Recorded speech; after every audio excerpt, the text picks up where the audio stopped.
Hello friends, welcome back. അപ്പോൾ ഞാൻ ഇന്ന് വന്നിരിക്കുന്നത് ഒരു വളരെ വ്യത്യസ്തമായൊരു വീഡിയോ ആയിട്ടാണ്. ഞാനൊരു റിംഗ് ലൈറ്റ് വാങ്ങിച്ചിട്ടുണ്ടായിരുന്നു. അപ്പോൾ അതിൻ്റെ അൺബോക്സിങ് വീഡിയോ ആയിട്ടാണ് വന്നിരിക്കുന്നത് കേട്ടോ. റിംഗ് ലൈറ്റിൻ്റെ അത്ര അത്യാവശ്യമൊന്നും ഇല്ലായിരുന്നു, കാരണം അതിൻ്റെ സ്റ്റാൻഡിനായിരുന്നു എനിക്ക് മെയിനായിട്ട് ആവശ്യം കേട്ടോ. എന്നാലും നല്ലൊരു ഓഫറിൽ കണ്ടപ്പോൾ ഞാനൊന്ന് വാങ്ങിച്ചതാണേ.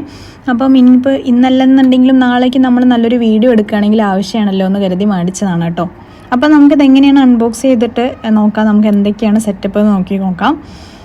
അപ്പം നമ്മൾ ആദ്യം എടുത്ത് നോക്കുന്നത് ഈ റിംഗ് ലൈറ്റിൻ്റെ റിംഗ് ലൈറ്റാണ് കേട്ടോ. അതിൻ്റെ മുകളിലുള്ള സ്റ്റാൻഡിൻ്റെ മുകളിലുള്ള റിംഗ് ലൈറ്റാണ്. അപ്പം ഇതാണ് അതിൻ്റെ ലൈറ്റായിട്ട് വരുന്നത്. നമുക്കിത് ചാർജബിളായിട്ട് യൂസ് ചെയ്യുന്നതാണ് കേട്ടോ. അപ്പോൾ ഈ ഫസ്റ്റിലെ ബോക്സിനകത്തുള്ളത് റിംഗ് ലൈറ്റും പിന്നെ ഫോൺ ഹോൾഡറും ആണ് ഉള്ളത് കേട്ടോ. ഇനി നമ്മൾ അടുത്ത ബോക്സ് ഓപ്പൺ ചെയ്യണം. ഇതാണ് ഈ റിംഗ് ലൈറ്റിൻ്റെ സ്റ്റാൻഡ്. അവിടെ നമ്മൾ ഡിസ്പ്ലേക്ക് വെച്ച സ്റ്റാൻഡ് എന്ന് പറയുന്നത് ഭയങ്കര ഹൈറ്റ് ഉണ്ട് കേട്ടോ. അപ്പോൾ ആ ഹൈറ്റ് കണ്ടിട്ടാണ് നമ്മളത് മേടിക്കാനുള്ള കാരണം. അപ്പം നമുക്കിതൊന്ന് ഓപ്പൺ ചെയ്ത് നോക്കാം.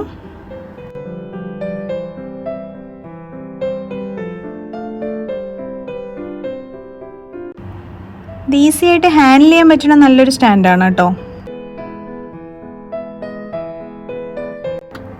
ഇതിപ്പോൾ നിങ്ങൾക്ക് കാണുമ്പോൾ തന്നെ അറിയാൻ പറ്റുന്നുണ്ടോ, നല്ല ഹൈറ്റ് ഉണ്ട്. അപ്പം നമുക്കിതൊന്ന് താഴെ വെച്ച് നോക്കാം കേട്ടോ. അപ്പോൾ നിങ്ങൾക്ക് ഈ ഹൈറ്റൊക്കെ ഇതിൻ്റെ മനസ്സിലാക്കാനായിട്ട് പറ്റും.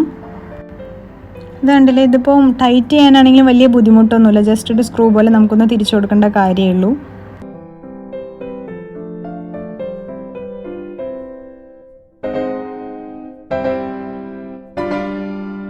ഞാനിപ്പോൾ ഇത് ഒരു ടേബിളിൻ്റെ മുകളിൽ വെച്ചതുകൊണ്ടാണ് ഇങ്ങനെ മുകളിലേക്കായിട്ട് കാണിച്ചിരുന്നത്. നമുക്കിപ്പോൾ ഇതിനെ താഴെ വെച്ച് കാണിച്ചു തരാം കേട്ടോ. നമുക്കൊന്ന് റിംഗ് ലൈറ്റും കൂടെ ഒന്ന് ഫിറ്റ് ചെയ്യുക. അതിനോടൊപ്പം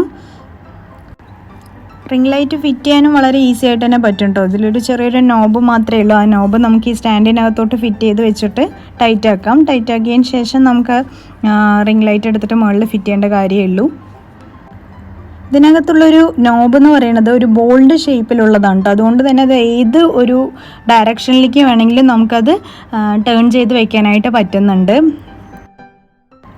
ഇപ്പോൾ കണ്ടില്ലേ, ആ നോബ് ഫിറ്റ് ചെയ്തു. ഇനി നമുക്ക് അതിൻ്റെ മുകളിലോട്ട് ഈ റിംഗ് ലൈറ്റിനെ ഫിറ്റ് ചെയ്ത് കൊടുക്കാം. അതും വളരെ ഈസി ആയിട്ട് തന്നെ പറ്റുന്നുണ്ട്. ജസ്റ്റ് ഒരു സ്ക്രൂ പോലെ സൈഡിൽ ടൈറ്റ് ചെയ്ത് കൊടുക്കേണ്ട കാര്യമേ ഉള്ളൂ കേട്ടോ. അപ്പോൾ നമുക്കിനി അതിൻ്റെ മുകളിലോട്ട് ഫോൺ ഹോൾഡറും കൂടെ ഹോൾഡ് ചെയ്ത് കൊടുക്കുക. ഇതും ഹോൾഡർ പറയുന്നതും ഈസിയാണ്. അതിലൊരു സ്ക്രൂ മാത്രമേ ഉള്ളൂ. അത് ജസ്റ്റ് ഒന്ന് മുകളിലിട്ടിട്ട് തിരിച്ചു കൊടുക്കേണ്ട കാര്യമേ ഉള്ളൂ കേട്ടോ. ഇതിനെന്താണ് ഒരു ഡീമെറിറ്റ്സ് എന്ന് പറഞ്ഞു കഴിഞ്ഞാൽ, നമുക്ക് ഫ്രണ്ട് ക്യാമറ മാത്രമേ പെട്ടെന്ന് അങ്ങോട്ട് ഈസി ആയിട്ട് യൂസ് ചെയ്യാൻ പറ്റത്തുള്ളൂ. അതാണ് മെയിനായിട്ട് പ്രശ്നമായിട്ട് ഞങ്ങൾക്ക് തോന്നിയത്. ഇതിന് പകരമായിട്ട് ഈ ഒരു ഫോൺ ഹോൾഡറിന് പകരം എന്തെങ്കിലും ഒരു ക്ലിപ്പോ എന്തെങ്കിലും വെച്ചിട്ട് നമ്മൾ ബാക്ക് ക്യാമറ യൂസ് ചെയ്തിട്ടുള്ള നമുക്ക് ഇപ്പോൾ വല്ല വീഡിയോസ് ബാക്ക് ക്യാമറ യൂസ് ചെയ്തിട്ട് എടുക്കണം എന്നുണ്ടെങ്കിൽ എന്തെങ്കിലും ഒരു ക്ലിപ്പോ മറ്റോ ആയിട്ട് വെച്ച് അഡ്ജസ്റ്റ് ചെയ്യേണ്ടി വരും. പിന്നെ ഇതിനകത്തുള്ള ഈ ലൈറ്റ് നമുക്ക് ചാർജബിളാണ്. ഈ ലൈറ്റ് ഇപ്പം ഞാൻ ലാപ്പിൽ വെച്ചിട്ട് ചാർജ് ചെയ്യാൻ വെച്ചിട്ടുണ്ട്. അപ്പം കണ്ടോളൂ, ഞാൻ എൻ്റെ ഫോൺ ഇതിലൊന്ന് ഹോൾഡ് ചെയ്ത് കാണിക്കാം. ഇതാണ്ടില്ലേ, ഫോണ് ഹോൾഡ് ചെയ്തു. ഇപ്പോൾ നമുക്ക് ഫ്രണ്ട് ക്യാമറ യൂസ് ചെയ്യുകയാണെങ്കിൽ കറക്റ്റായിട്ട് പറ്റും കേട്ടോ. ഇതുണ്ടോ. അപ്പോൾ നമുക്കിനി ലൈറ്റ് ഒന്നിട്ട് ഞാൻ കാണിച്ചു തരാം. ഇപ്പോൾ നമ്മൾ ഫ്രണ്ട് ക്യാമറയൊക്കെ യൂസ് ചെയ്തിട്ടൊരു വീഡിയോ എടുക്കുകയാണെന്നുണ്ടെങ്കിൽ നമുക്ക് ഏത് ഡയറക്ഷനിൽ വേണമെങ്കിലും ഈ ഫോണിനെ ടേൺ ചെയ്ത് വെക്കാനായിട്ട് പറ്റും കേട്ടോ. ഇപ്പം ലൈറ്റ്സ് ഞാൻ ഓൺ ആക്കിയിട്ടുണ്ട്. ഇതുണ്ടോ, നമുക്ക് ഇനി ഇതാണ് ഇതിൻ്റെ റിമോട്ട്. ഈ റിമോട്ടിൽ വെച്ചിട്ട് നമുക്ക് ഈ ലൈറ്റിൻ്റെ ഡിം ലൈറ്റ് കുറയ്ക്കുകയൊക്കെ ചെയ്യാനായിട്ട് പറ്റും. അപ്പോൾ അതിൻ്റെ 4 ബട്ടൺസാണ് ഇതിലുള്ളത്. അതിൽ ഫസ്റ്റ് ബട്ടൺ എന്ന് പറയുന്നത് നമ്മളുടെ ലൈറ്റിൻ്റെ ക്വാളിറ്റി എന്ന് പറയുന്നത് കൂട്ടുന്നതിൻ്റെയാണ് ഫസ്റ്റത്തെ ബട്ടൺ എന്ന് കാണിക്കുന്നത്. രണ്ടാമത്തെ ബട്ടൺ കുറയ്ക്കുന്നതാണ് കാണിക്കേണ്ടത്. ഇതിപ്പോൾ ഞാനത് കൂട്ടുന്നതും കുറയ്ക്കുന്നതും ആയിട്ടുള്ള ലൈറ്റിൻ്റെ ഡിഫറൻസ് കാണിക്കുവാണേ.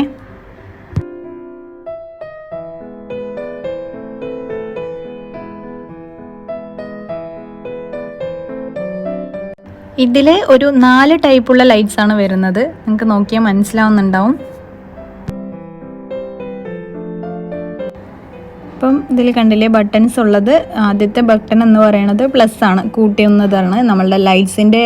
നമുക്കിപ്പോൾ ഏത് ടൈമിൽ ഏത് ലൈറ്റ്സ് ആണോ വേണ്ടത് അതാണ്. രണ്ടാമത്തെ വന്നിട്ട് നമുക്ക് ഏത് തരത്തിലുള്ള ലൈറ്റ്സ് ആണോ വേണ്ടത് അതാണ്. മൂന്നാമത്തത് വന്നത് കുറയ്ക്കാനുള്ളത്.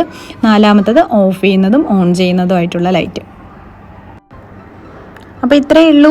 ഈ ഒരു ചെറിയൊരു വീഡിയോ നിങ്ങൾക്ക് എല്ലാവർക്കും യൂസ്ഫുൾ ആവുമെന്ന് ഞാൻ വിചാരിക്കുന്നു. അപ്പം നിങ്ങൾക്ക് ഈ വീഡിയോ ഇഷ്ടമായെങ്കിൽ ഞാൻ എന്നും പറയുന്ന പോലെ ലൈക്ക് ചെയ്യാനും ഷെയർ ചെയ്യാനും മറക്കല്ലേ. അതുപോലെ സബ്സ്ക്രൈബ് ചെയ്യുന്ന സമയത്ത് തൊട്ടടുത്തുള്ളൊരു ബെല്ലൈക്കണും കൂടെ പ്രസ് ചെയ്യുകയാണെങ്കിൽ ഞാനിടുന്ന വീഡിയോൻ്റെ നോട്ടിഫിക്കേഷൻ നിങ്ങളുടെ ഫോണിൽ അപ്പോൾ ലഭിക്കുന്നതാണ്. അപ്പോൾ ഇനി അടുത്ത നല്ലൊരു വീഡിയോയിൽ കാണുന്നവരെ bye bye. Thank you all.